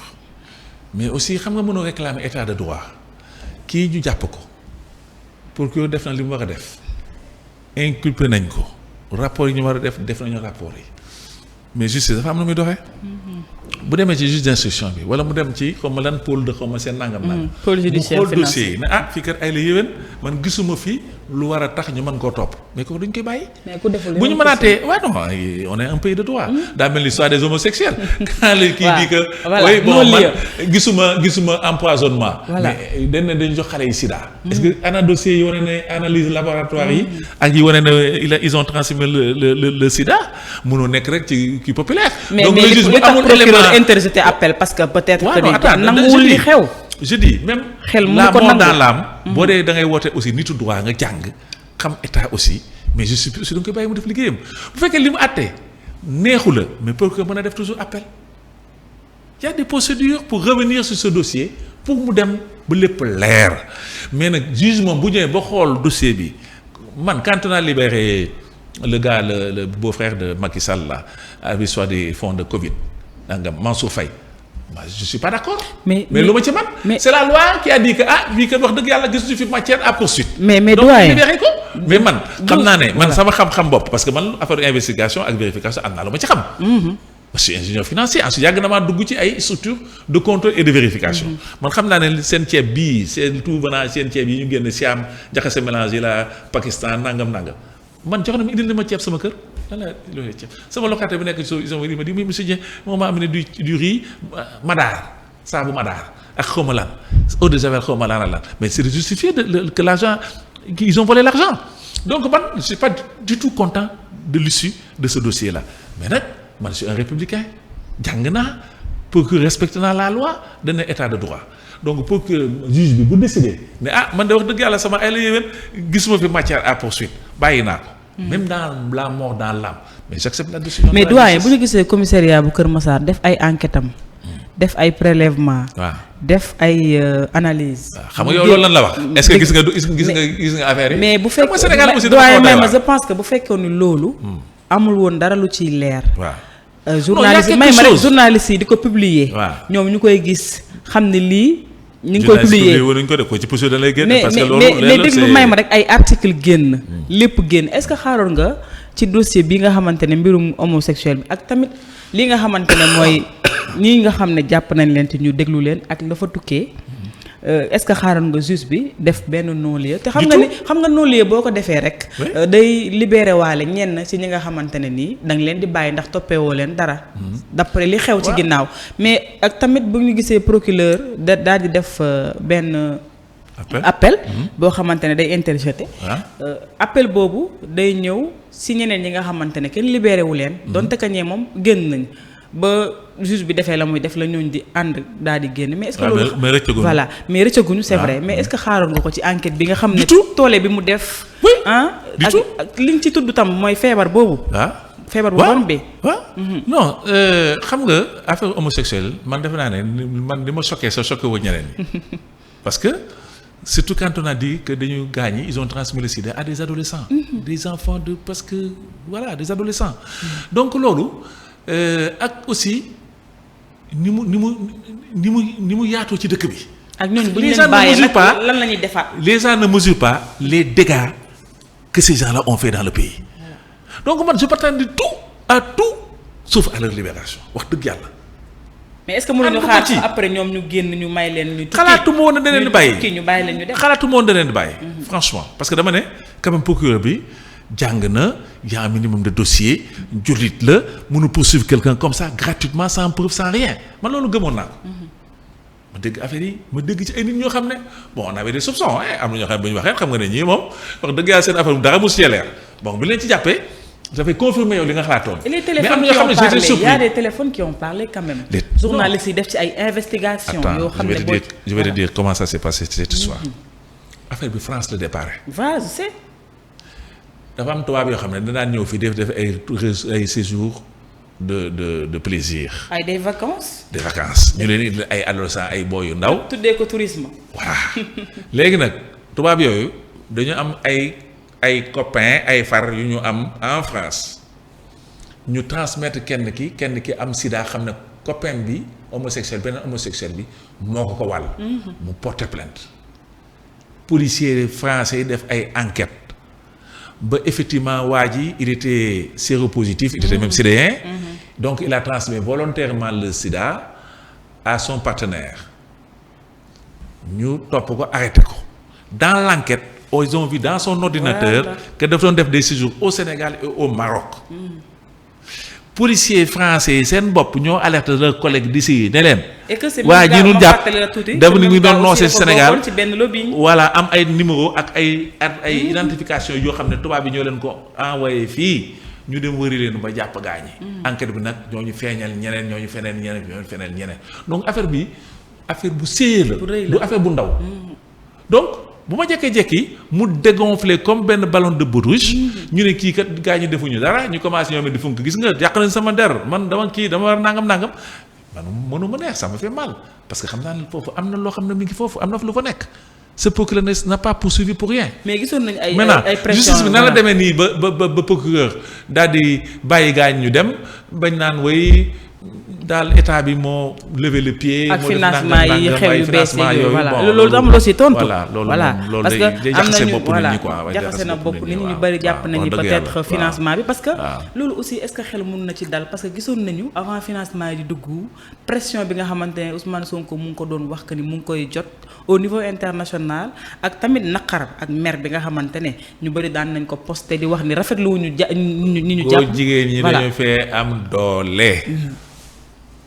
man sama parti bi maa ngi ko tuddee woon Arc-en-Ciel yàgg na maa ngi ko créé 2002 ou 2003 boobu yëf yi melu nii lii nii bon la nation Arc-en-Ciel Afrique du Sud, donc Arc-en-Ciel, il n'y a rien de mal. Tout à fait. Mais Alpha Condé a été élu par la coalition Arc-en-Ciel en Guinée. Donc Arc-en-Ciel, il n'y a aucun problème. J'avais des lutteurs, ñoom Boy Saloum Saloum ak ñooñu. J'avais des artistes, que ñoom Baye Peul et tout ça, que Dieu ait son âme, ils faisaient partie de mon mouvement. Des chanteurs, je pense qu'il y avait Ndeye Mbaye, Djin Ma, etc., etc. Donc, dama amoon plusieurs ñu bokk d'horizons divers. Donc, la coloration, je l'avais appelée Arc-en-Ciel. Loolu moo indi woon nom bi pour justifier la diversité des gens qui composaient le mouvement que j'avais créé. Mais man dañ ma ne dindil tur bi loolu moo indi ëllëg si biir je te l'ai jamais dit hein. Je te le dis aujourd'hui. alkaati yee ma woo ne ma dindil Arc-en-Ciel ba mu set wicc nga wuti beneen tur sinon doo am récépissé pour ton parti. parce que donc le lobby homosexuel est extrêmement puissant au Sénégal. kooku xamul tey ma wax la ko. Et ils sont très introduits dans les sphères de nangam et à l'international. mais bu ñu gisee. fa la gën a grave sax bu ñu gisee non-lieu bi. États-Unis ba ma fa njëkkee dem booba j'étais jeune étudiant bi ma nee cëpp sama xarit bi ma amoon foofu li ma njëkk a wax mooy fii du Afrique fii du France góor jigéen bu ci tudd parce que xam naa sa position par rapport à cette question. mais bu ñu gisee non-lieu mais fii c'est tellement sensible mu ne ma bëgguma nga wax ci. dëgg la pour te protéger. te dire c'est des gens puissants. voilà mais non-lieu bi tam bu ñu ko gisee tamit ak ñi nga xamante ne c'était des célébrités wala boog c'est toujours des célébrités yoo xam ne jàppoon nañ leen ci. jarul may tudd tur ñooñu bu ñu leen gisee ñuy def pour ñu may leen liberté provisoire actuellement xel peut-être mën na jàpp ni sax ñoom tôt ou tard dañ leen di génne mais valeurs yi nga xamante ne peut-être jeunesse bi waroon nañ cee jàng pour ne homosexualité de moom xaaral moytu ko parce que gis nañu ñi ko doon def lu mu leen ci fekk. waaw man damay wax ci réserve présomption d'innocence ba tey. parce que ku ñu jugé gul mënoo wax agum ci ay mbiram mais ñooñu.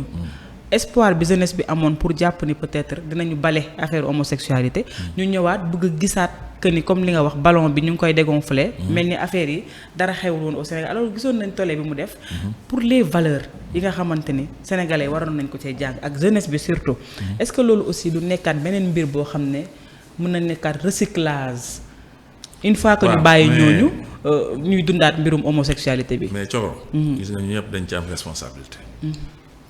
gis nga scandale bi ni mu réy nii boobu te maa yow ñu ngi ci wax. ajjuma ban jàkka ban imam moo ci xutba en fonction en terme d'éducation parce que xale yi ci bari li leen dugal ci affaire yi affaire xaalis la xale yi dañoo gaaw a bëgg xaalis. privilège li kan moo ban jàkk nga dégg moo xam pendant tabaski wala pendant nu mu demee jàkk ajjuma wala nangam imam yi àddu ci. ces sociétés là nga xam ne dafa nekk loo xam ne dafa secouer réew bi kenn du ci wax mel ni benn genre omerta boo xam ne moo wër le problème des homosexuels. Donne-moi un seul exemple, une seule mosquée où des gens ont parlé de ça et l'ont dénoncé. Donc on est dans un monde ouvert àddina bi dafa ubbeeku nit ñaa ngi tukki nit ñaa ngi dem di ñëw donc première mesure bi ñu war a def au niveau de la société mooy ci wàllu éducation ak waxtaan ak xale yi. dans un premier temps aussi waxtaan ak ñi nga xam ne su ñoree responsabilité même la ci wàllu atte xam ne yow loo atte fii di nga ko attewaat waa ji nekk góor jigéen loo xam ne sa diine da ko dàq bon Sénégal là on est tolérant parce que bon góor jigéen tant que ñoom sax ñu ngi doon yemale seen affaire seen biir noonu sax bon c'était pas très grave les gens sax dañ doon nettali ay affaire yu reetaan lu ci affaire góor jigéen Sénégalais ça les amusait. Sénégalais il est tolérant de nature. mais kay mosu woon xalaat mais dañoo jékki-jékki di takk ay sëy. di def ay wàll nit ñi ay sida donc mu bëgg a jël ay propositions imposer seen bopp. surtout feebar boobu aussi te les gens n'ont pas les moyens de se soigner. sida moom est-ce que am na garab soxna si. sida kañ moom mooy catastrophe. moom yeneen yëpp loo ci kii moom am nañu ay kii de le faire. mais quand tu es sidé ben c'est un problème qui est très grave. voilà alors man daal je pense que wàllu éducation bi ak wàllu waxtaan ci public bi nii kilifa yi addu ci wax ak xale yi responsabilité aussi ñi nga xam ne ñoom aussi acte bi ci seen loxo lañ nekk ndax man jàpp naa ne le procureur Dicko bi nekk Guédiawaye bu toppee gaa ñii ba téye leen booba ba tey ci kaso bi am na lu fa nekk surtout que y a des têtes yoo xam ne ñun xamu ne booy yi seen affaire dara leeru ci. ba mën a interjeter waat appel. oui pour contrôler les benn journaliste boo xam ne bi mu ñëwee man ni maa ngi nekk xaw ma ban journaliste tàngam dañ ma jël fii di ma fay 3 millions par mois jox ma oto ba pare prime de signature ñu jox ma 40 millions j'ai dit kii kat affaire góor jigéen parce que on sait comment ça se passe man tout de suite man xam naa ne kii moom man ak li ma xam parce que yàgg na maa tukki. yàgg na maa jaxasoo àddina bi ak yoon xam naa ne kii moom koo xam ne yow à la limite si tu as un bac est-ce que te naa ñu lay fay autant d'argent ci signature rek ci animation doo sax journaliste prouvé déjà je me suis dit que kii ba muy sotti nan dem rek. moo tax bi ñu ko jàppee man bettu ma. alors li ma la bëgg a wax mooy am na ñoo xam ne vraiment il y a des présomptions il y a un doute sérieux. Je ne peux pas parler de preuves mais en tout cas seen comportement de tous les jours ñi ñuy àndal ni ñuy doxalee ñii ay góor jigéen lañu. bon léegi ñu jékki-jékki ne gars ñi defuñu dara libéré leen ñu dem taxaw fële dund kookali. loolu nag man wax dëgg yàlla man mën moo ànd ci lu man noonu. kookali bi sax amaana boo gisee ba ñu libéré ñenn ñu mag mooy kàngam yi ñu doon tudd te ñu siiw kookali bi après fa lay commencé parce que man tam bëggoon naa tam laajte la est-ce que tamit responsabilité bi yaa ngi doon wax am ngeen ci part mais est-ce que tam politique yi amuñu ci part parce que tey. homme politique yi voilà homme politique yi. ak ñi nga xam ne may ma rek ak ñi nga xamante ne ñoo yore pouvoir bi. war a liggéeyal askan bi. joxe woon ay promesses que ni dinañu redresser le pays.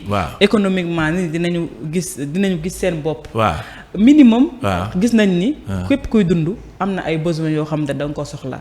tey jii bu fekkoon ni pouvoir yi ñi nga xam ne ñoom la ñuy dénk réew mi. pare nañ wala boog ñi ngi def ay jéego ngir suqali seen dëkk. ba jeunesse bi mën a am espoir wala boog ba jeunesse bi mën a am ay liggéey yoo xamante ne mën nañ ci suturlu est-ce que dinañu soxla ay financement yu jógee bitim réew yoo xam ne financement yooyu lu nekk moo ko ëmb. ba ñuy dugg di verser wu ci ay li nga xam ne c'est des choses inhumaines mën nañ ko wax. waaw bon xam nga li nga jëkk a wax bu ñu sañoon kañ biñ ñëwee Sénégal jafe-jafe yi amoon problème yi fi amoon. dañ koy régler dañ ciy jublu économiquement redresser dëkk bi. loolu c'est le challenge loolu mooy moo tax ñu fal Diomaye ak Sonko Sénégal jox nu 54% dana woon enfin ñu régler problème yi parce que équipe bii bu leen joxee 54% dès le premier tour mosul am Sénégal dina toog au moins 3 ans yoo xam ne ba 4 ans yoo xam ne politique duñ ko wax. dañuy liggéey dëkk bi mais loolu ñëpp gëmoon ñun mag ñi ñu ànd ak ñoom ànd ak laajuñu poste laajuñu dara. bi ñuy wax xëccoo ay député yu mel noonu man damaa taxaw fële parce que man député du yàq samay nelaw ndax xam naa la fa ne. xëy na bu ma dee jox sax am na loo xam ne moom laa gën a bëgg que député. parce que man xam naa nekk ci député. je l'ai fait pendant toute une législature. géré woon nga keesu assemblée nationale qu'au Sénat donc man mosul yàq sax samay nelaw. donc ñu laaj ñu dara mais dañ ne woon vraiment il faut que ñu joxe ñun accompagner suñu xalaat suñu mobiliser suñuy nit comme débat yi ñuy def défendre pour que ñoom dootuñu soxla politique. dañuy liggéey faj dagg buumu ngàcce yi comme ni ñu ko doon waxee souveraineté nangam la clarifier les fonds politiques nomination yi ñu xool kan la ñu nommé bu ñu waxee def appel d'offre ñu def appel d'offre enfin justice man tout le monde on demandé que ça. léegi nag ñoom ñoo dem ba si biir jékki-jékki xuloo ne salaamaaleykum Sonko commencé fii way nangam. Diomaye commencé fii tam il faut le dire président aussi ay ànd ak ay mbokkam moom tamit nag ko parce que même dof sax ci kër la jógee ñu tam ñu jóg na ñun tamit ànd suñu président nag ne yow président du ñoom dong mu ñoo fi nekk ñoo la bëgg ñun avant effectivement xamuñu woon Diomaye Sonko moo ñëw ne way Diomaye Sonko nangam mais on a appris à aimer Diomaye et il est aimable et il est venu nous dire moi li ngeen ma defal xam naa ko. nee nañ amour bi si je ne ginnaaw vous intérêt la trahirai jamais ñun nag ay góor lañu. il nous l'a dit au Méridien président alors que Sonko ne voulait pas de nous audience sax mu ñu ko am ci Sonko bi mu dem liste mu dàq ñu gars yi xuloog moom les gens se barraient dans la gis nga jour boobu il a passé une waxu ko nitam yi. lu fa xew les gens se sont barrés dañ ko xas gaañ dañ ko wax dëgg pas xas au sens xas nii mais dañ ko ne ñun mais ñun dañu tedd démb tey soog a ñëw c'est pas ces petits postes là moo ñuy kii booy Charles Émile Ciss génn garde Thiès xam waa Thiès dañu saf taxaw président premier ministre ma defa naa réunion du egg li mu daj paye waxu gaami Sénégal gis nga Sénégal gii ay góor pur ñoo fi nekk. moo tax bëgguñu nous on demande que les aider mais xuloo yi en ñëw te man soo ana lu fi mooy Sonko wax naa ko nga xam ne moom affaire yi di ci gaaw a set de 2 ans et demi c'est l'homme le plus puissant du Sénégal bi mu ne sax justice bi muy wax tey ne justice dafa yeex mais dañ ko changé ministre mu dem jël Yacine Fall ñoo def ko ministre de la justice mu koy jógloo nag toogal yéegal lu mu ko def la mu def ko réglé na problème yi. mais kan moo yore doole bi kan moo yore doole bi Yacine Fall waroon na régler ku dul président de la république mais yow bu ñu la déggee day mel ni comme si Ousmane Sonko mooy président de la république yow dafa coox da ngaa jàng nag tu sais que les magistrats sont indépendants et ils sont jaloux de leur indépendance léegi def nañu dossier yi garde soo pouvoir am fa mu yem fa la mën a yem mënoo ñëw rek jàpp gaa ñi di dugal nii di tëj c'est pas possible c'est pas possible sénégalais mais war nañu homosexuels yi mais ñu ngi nii di leen génn luñ ci man mënu ci dara ceebu kii bi nii Covid bi ñu tëj ñu 8 heures nga tëdd nelaw gaa ñi paacoo xaalis bi ci dëkk bi mais responsable yi kuñ ci jàpp mënoo ci dara parce que état de droit nga wax magistrat bu ñu décide da nga obligé respecter même si tu n'es pas content c'est comme ça que ça se passe c'est ça les règles du jeu mais yu bari yu xew fi ci dëkk bi mais yow mënuñu ci ànd ça nous fait mal au cœur parce qu'on voyait ces gens là comment ils s'enrichissaient. mais yu bari yu xew ci dëkk bi nag Ousmane Sonko. nga wax total mais Diomaye am na ci responsabilité. Diomaye c'est le premier responsable parce que c'est lui le président de la République. tout à fait mais nag. da ngay xool la réalité du pouvoir non quand même nag Diomaye Sonko moo joxoñ ma say donc il faut aussi ñu cëral ko. yooyu mais moom it dafa commencé raxasam dafay fokk bool. waaw bu fekkoon dafa toog rek nekk premier ministre am kii ñun mel comme ni ñu waroon a mel ñun ce qu'on souhaitait ñu concerté wu di jël seen décision en toute collégialité. à chacun son rôle le président avait ses trucs et cetera et cetera. mais on ne serait pas arrivé à ça. d'accord alors pour def dernière étape bi nga xamante ne moom la ñuy tëjee jotaay bi damay ànd ak Khalil moom mi ci régie bi vite fait rek ñu daal di commenter une vidéo boo xamante ne ni Bouba Ndour moo ko def. di rek xool peut-être wala boog di analyser tolluwaayu réew mi am lu mu wax ci ñi nga xam ne ñoom ñoo jël réew mi actuellement dañuy dem avec la complicité de la régie ñu déglu ko après ñu ñëwaat pour terminer le débat.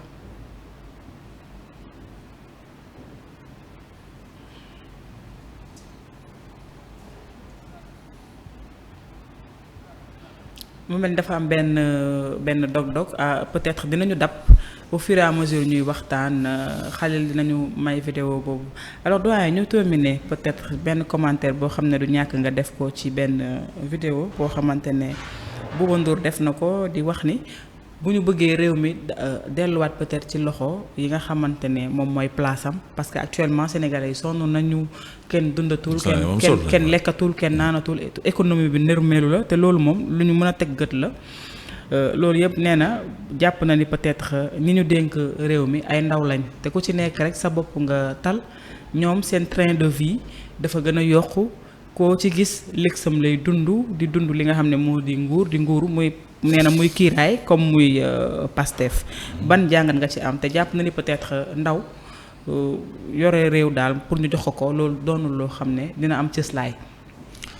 bon xam nga loolu moom wax dëgg yàlla wax ko aussi man du ma ci mën a ànd ndax ku nga xam ne làq nga ñeent fukki at wax dëgg yàlla dootoo gone kenn histoire au Sénégal boo ko xoolee Abdou Diouf a été président de la République à 45 ans premier ministre à 35 ans gouverneur à 26 ans xaw ma 25 ans. 25 ans donc te teewul yàqul liggéeyam def na ko dem xëy na nam ko war a mën a def en tout cas def na ci la man donc bëgg a reprocher président ne dafa xalele moo tax xëy na jafe-jafe yi ñu am man surtout que loolu aussi dafa xaw a kii xaw a doy waar. man du ma xalaate noonu wax dëgg yàlla bon il est vrai que. bu ñu gënoon aussi parce que Abdou Diouf bi mu nekkee président à 45 ans il avait Medoune Fall à côté de lui qui est quand même d'un certain âge il avait aussi Jean Collin comme tout puissant ministre de l'Intérieur d'un certain âge am expérience aussi de l'administration à ses côtés amoon na Cissé Dia également qui est d'un certain âge yore woon Assemblée nationale. donc d'accord pour nga gën a am appui kon ñu teewlu vidéo bi après ñu ñëw nga mën a gën a commenter à l'aise.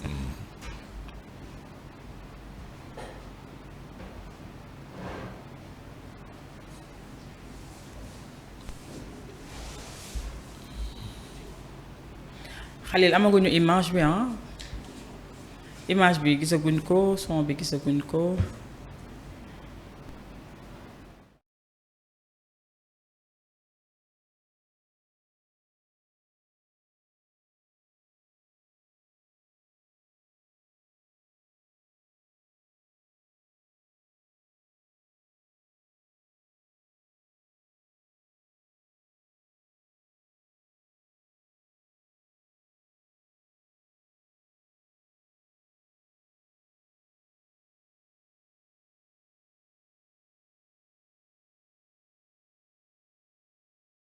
reproche na beaucoup de choses je mën naa ne sax peut-être am na yu bari yu ma ko reproché mais en matière de gestion vertueuse je peux me tromper mais sama sentiment man personne laa wax xam nga man su bi may maa ngi boobu peut-être maa ngi wax xam nga man lu ma xalaat réellement laay wax et sincèrement donc âge bi pour man du argument différence bi aussi mooy magit jar naa bàyyi cim réew moom la ko ci bari ma waxoon moo tax Abdou Diouf xëy na ñu ko digal nekkoon na wut ñu ko appuyer même bu fekkee am na ay ndaw yu moom door dugal ci gouvernement am mais na wut ñu xam ne aussi am nañu expérience am na tuuti vécu am na lu ñu fekkee ñu ànd ak moom gunge ko ci année yu njëkk yi nga xam ne moom la yore réew mi. mooy indi le cas de Cissé Dia qui l'avait laissé à l'Assemblée nationale le cas de Medoune Fall qui était un diplomate de carrière quelqu'un de très compétent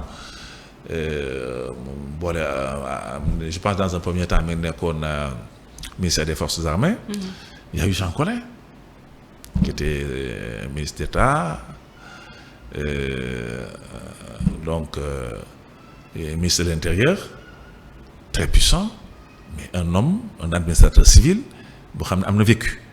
ak ñeneen ñoo xam ne ñoo dawoon président Abdou Diouf mais aussi muy ne ay ndaw ñoom Khalifa Sall ñii nekkoon nañu ay ministre su Abdou Diouf nekk ay ndaw très jeune donc am na daal nuñ ko mbaxale woon ba nga xam ne entre la jeunesse ak l'expérience des anciens aussi am na benn kii daal maanaam composition bu ñu defoon boo xam ne xëy na li dimbali Sénégal mu jàll ci moment yu difficile yooyu parce que on a eu des moments très difficiles au Sénégal. sécheresse boo xam ne dafa yàgg y a eu la dévaluation y a eu beaucoup de yoo xam ne xew na ci Sénégal yoo xam ne xëy na bu ko Sénégal traversé sans trop de problème xëy na aussi noonu ñu composé entre la jeunesse ak l'expérience des anciens.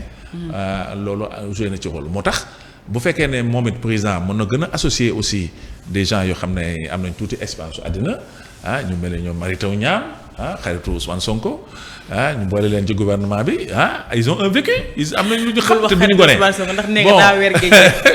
bon donc loolu man vraiment lu may rafetlu la bon si jeunesse savait si xaw ma lan pouvait composition boobu loolu mooy àddina et pour man je continue à le dire tout le temps même nos amis du passé bi ñuy siis daan wey ñun fii Pastef projet terana seen affaire yooyu ñu def ma leen mais yàlla seen leader bi réglé na ko nag ba pare waaw dafa nag bàyyi lépp nga jël ko rek xëpp ko seen leader ne la leen ubbi leen waaye ñoom ñooy lu fi xëy lu fi yàqu ñooma ñooy sànni saaga nit ñi ci internet bi ay kon xam mais bu dee saagakat yi kat kon plus de 1000 personnes ñu rejoindre Diomaye nag j'avais l'habitude de le dire tu sais il y a la place pour tout le monde xam nga état dafa yaatu dafa bari ay loo ci mën def comment servir ton pays il suffit d'avoir des cadres de bon niveau des responsables yu généreux yu am imaginatif di mën a yaa ngi wax l'emploi des jeunes là mais on est concerné nos enfants man sama kër les master 2 master 3 ils sont à la maison lu ñu def stage sax mënuloo ko am ba tey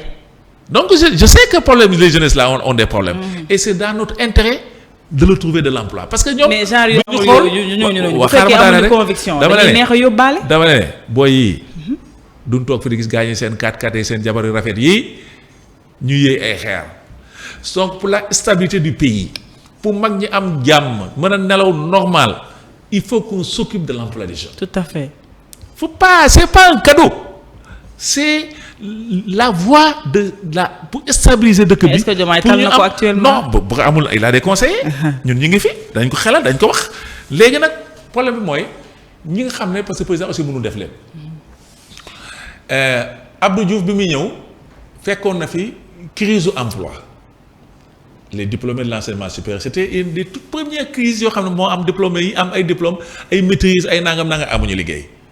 mais nit ñi dañoo toog waxtaan jéem a trouver ay solutions moo fi noonu le projet des maîtrisards ba xëy na lépp doxul mais au moins il aura essayé donc Diomaye aussi man je pense que li nga xam ne magistrat moom la ci waxee ñi nga xam ne actuellement ils sont dans son staff dans son équipe entourage oui. Voilà il faut qu'il aide le président aussi ñu jéem a xool yan solution mais est-ce que ñu ngi koy aider. loolu nag man mënumaa xam man damay analyser rek parce que ñu gis Diomaye ak démarche yu muy posé ak est-ce que ñi ko entouré ñu ngi koy dimbali. buñ ko dimbali mu changé leen. voilà boo yooyu Ablaye Wade bi mu yoxee ministère am bi gaañu ne fii rek di noos ak def affaire Ablaye daa xëy dàq ñëpp. tànn ay yeneen gaa am ci yeneen 2-3 yu lapp-lappi mu kajj ba naan Abdoulaye Wade dàq mooy président bi dàqee ci dëkk bi mais après on a commencé à avoir les premiers résultats parce que c'est toi le responsable devant le peuple sénégalais c'est Diomaye Faye qui est le responsable c'est pas Sonko quel que soit par ailleurs lu mu mën a def ci mérite ak lu mu mën a def ci kii ñun c'est lui qui est élu bi ñu jël bulletin bi suñu bulletin lañ jël sànni ko ci kii am urne bi pour moom donc il doit war na def tout le kéemtalaay kattanam tegal ñu fi équipe boo xam ne des gens duñ fi nekk di xuloo suba xuloo ngoon politique nangam réglewul problème yi moi je pense que bu ñu tegee loxo Sénégalais yi parce que Sénégalais dañoo marche ci politique bi sonn nañ yaakaar yi tax moo bari man waaye am naa di une fois at Touba la man affaire reetaan la ma def mais mujj gi j'ai dit que quand même il en a marre il dit que yéen fi ngeen ñëw tàqal ñu soo bàyyi Sonko même pas ñaari at ngeen di fantasiro j'ai jamais entendu ce terme là avant ngeen defi di fantasiro bëgg a yàq réew mi duñ ko il s'est dafa révolté tu vois et ça moi je crois à ce message là il faut ñu xam ne on a un pays entre les bras qui a des difficultés réelles FMI mi ngi nii mu ngi bloqué dëkk bi bon am na tuuti luy xaw a commencé ñëw ndax Banque mondiale am na lu muy xaw a dugal ci dëkk bi je sais qu'il y a des choses qui sont en train de bouger et ça va bouger man je sais que ça va bouger il y a encore de l'espoir mais il faut qu'on travaille mais ça va bouger à quel prix xam nga bu demee ba Guinée Conakry dafa nag rek ñu jeexal foofu bu demee ba Guinée Conakry nga xam ne ñoom Guinée yi fii la nu si terrain ëpp ñu produit intérieur brut oui mais war nañu xoolaat def ay jéego yu extraordinaire ci seen ay ressources ci seen ay ressources parce que politique yi rek warul emporter li nga xam ne moo di développement wu dëkk bi alors Khalil ba tey di ñu may extrait bi de parce que il faut doyen mën koo lire su ko defee mu xam lan la ciy def ñu def mot de la fin après ñu yëkkati jotaay bi kii nga ci nguur gi kii raayoo Pastef foofu wan nañ ñu ni la ñu daan wax que dañu dëddu lépp luy privilège dañ fi nekk pour askan bi bi ñu ñëwee amul dara lu ñu teg loo xam ne koo ci gis dëdduwul kii de fonction voiture de fonction tu sais man am na ñu bëri ñoo xam ne foogoon nañ ni ñii bu ñu faloo am na acte yuy posé yoo xam ne ministre dootul dawal oto bu jar 70 millions et c'est possible c'est vrai parce que boo nekkee ci li nga xam ne moo yor askan boo ko yor dafa war a refléter un peu yow sa conjoncture ak sa budget budget Sénégal dafa war a refléter ci ñu dundin de ñi nga xam ne ñoom la ñuy fal mais nga ñëw dara changé wu ku ciy génn directeur bu ciy génn wala ministre bu ciy génn 4 ñoo lay topp ak say influenceurs dara changé wu nga ñëw parce que man damay dégg tout le temps mu naan ay woy alternance générationnelle il faut ñu def attention non il faut ñu def attention parce que réew kenn du ko dégg xale dénk xale bàyyi leen ma expliquer leen pourquoi parce que xale du ci at kese da nga koy dénk ku mat c'est pas parce que yaa gën a jeune que woy mode la woy ñii ñëpp ay jeunes lañu parce que ci li ñu jàng ci ñaari at yi mooy que est-ce que nit ñi waruñu dellu ci ñi nga xam ne ñoo mat il a raison l'expérience nit mën na am ay at tam amoo expérience nga nekk xale am expérience mag koo xam ne moo la mag ay at mais ci xel yaa ko il faut quand même un peu de vécu ñi ñëw ci nguur gi bi ñu ñëwee amuñu parcours dugg rek la yàlla bëgg affaire bi ñëw tegu seen kanam léegi la question bi ñu war a poser suñu bopp mooy est-ce que ñii mën nañu wala mënuñu la loolu question bi est-ce que ñii mën nañu téye réew mi yor réew mi wala déedéet pas mën nañu wala réew mi il faut qu'on arrête ça instabilité di ñu ko jox ñu koy lekk ñun soxlawuñu lekk instabilité xam nga lu ñu soxla lekk dundin bu weesu fi ñu nekkoon. waaye madame Ba loolu lay def. non mais non attends rek non bàyyi mu daane rek dama ne tey jii il faut que nit ñi. ñu gindee ko tuuti ñu nekk ay nit. ñuy analyser jarul jàng bu fort mais lu yenu maanaa la réew mi économie day ndërmelu réew mi nekk ci difficulté yu am solo ñoom ñi nga xam ne ñoo yóbbu ci difficulté. alors ñoo ko déggandoo moom Bouba Ndour nee na réew mi actuellement dafa nekk en difficulté dafa nërmeelu te peut-être moom nee na dara lu waralu ko lu dul li nga xamante ne moom lañ ko jox muy ndaw ñi. alors daa mel ni yow commenté nga ci ba pare de.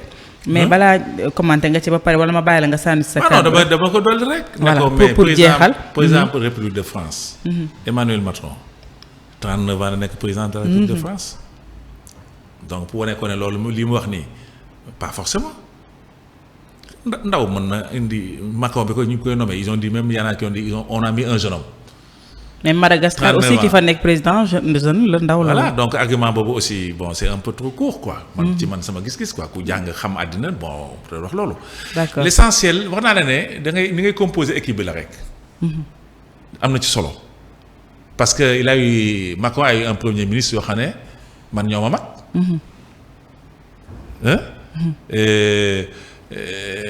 Donc pour son âge donc il cherche les compétences fi ñu nekk.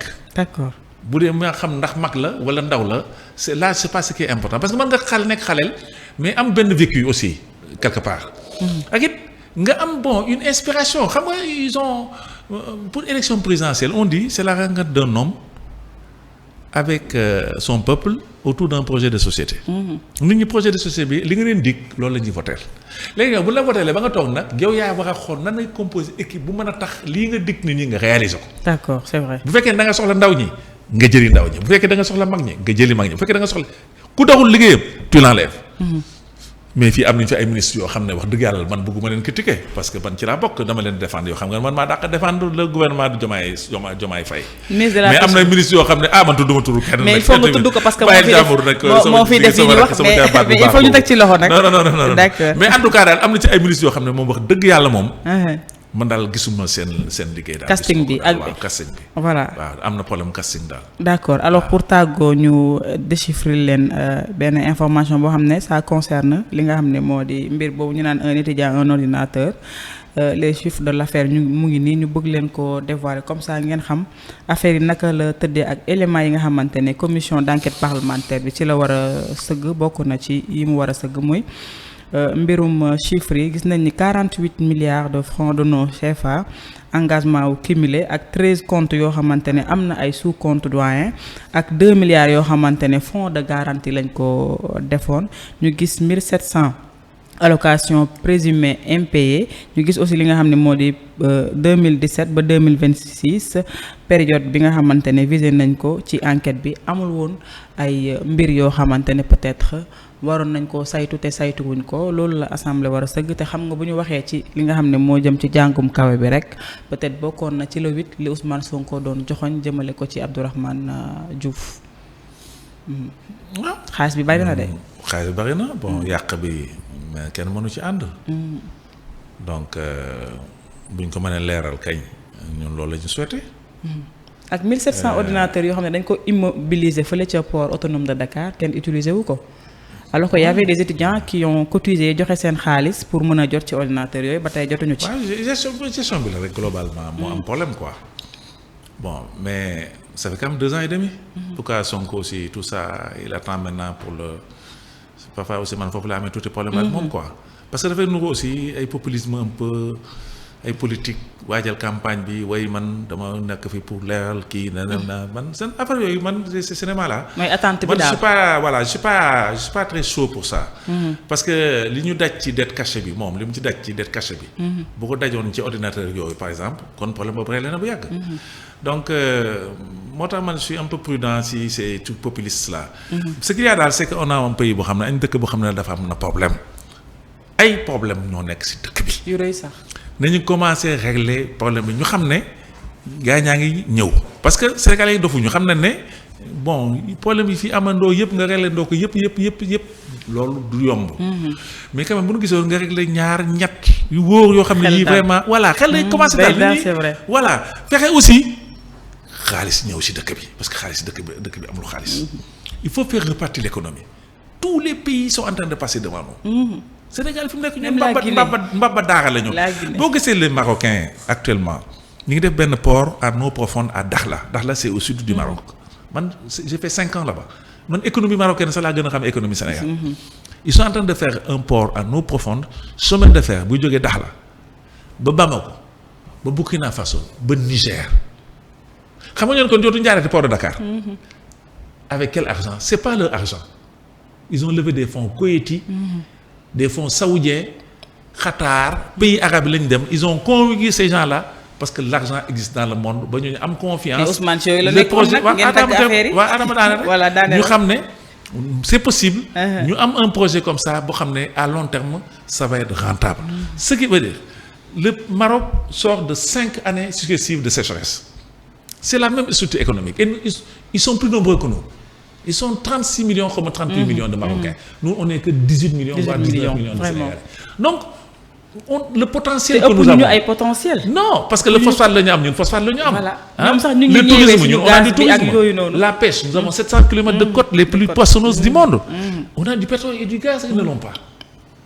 Mais xoolal écart bi am entre les deux pays. fas mën na ko daw donc man foofu laa ne Sénégalais yi enfin nañu lijjanti lu nit ñi liggéeyee. c'est vrai dugal xaalis économie bi redémarrer parce que encore une fois su ma demee ba Guinée Conakry seen produit intérieur brut di ëpp bu Sénégal j'ai dit nous avons un problème. c'est vrai il faut battre le Côte d'Ivoire moom seenatuñ ko ak Ghana. ñooñu moom réer nañu Rwanda n'en parlons pas te ñooñu suñu nawle. Rwanda vraiment en tout cas amoon naa mbégte bu baax a baax bokk ak yow jotaay c'est toujours un plaisir ma bokk ak yow jotaay comme niñ ko doon defee à l'époque ma kontaan bu baax ci retrouver waat la ci pertinence bi xam-xam bu sell bi macha allah ma bàyyi la nga tàggu ak ñu lay seetaan.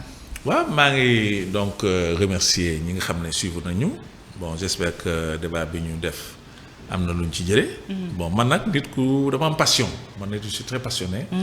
te dama mën a far man sama yaay dama ko daan wax na ma yow de xam naa si nit moom kenn du ko laal.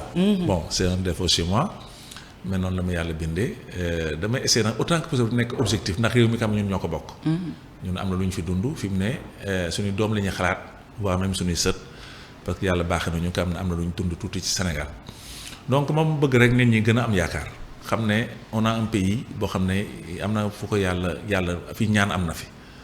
donc bu ñu désespérer nañu xam ne Sénégal vraiment teraanga la ñu mës a xam à travers le monde partout moi j'ai beaucoup voyagé dans ma vie. mais quand tu dis que tu es sénégalais déjà dafa am nu lay gisee te loolu nañ fexe ba buñ ko perdre. waaw nañ fexe buñ ko perdre donc kilifa yi tamit nañ jéem a rek juboo bu nu mënul jubóot la nga xam ne moom la ñu seq muy réew ñu fexe ba mu yàqu. parce que ku ko yàq yow. pour des intérêts crypto-personnels. c'est toi le responsable de. c'est vrai voilà. Sénégalais sonn donc daal di ñaan sant ñëpp. di ñaanal aussi kilifa yi télévision bi. yàlla na yàlla barkeel liggéey bi. amiin yow maa lay sant sama jabaat bu baax nga. bon c'est que da nga mën a laaj. yow moom da ngay cuq mag ñi. mais c'est bien day tax rek ñu gën a éclairer ñi nga xam ne ñoo ñuy seetaan. dëgg la te xamuñu.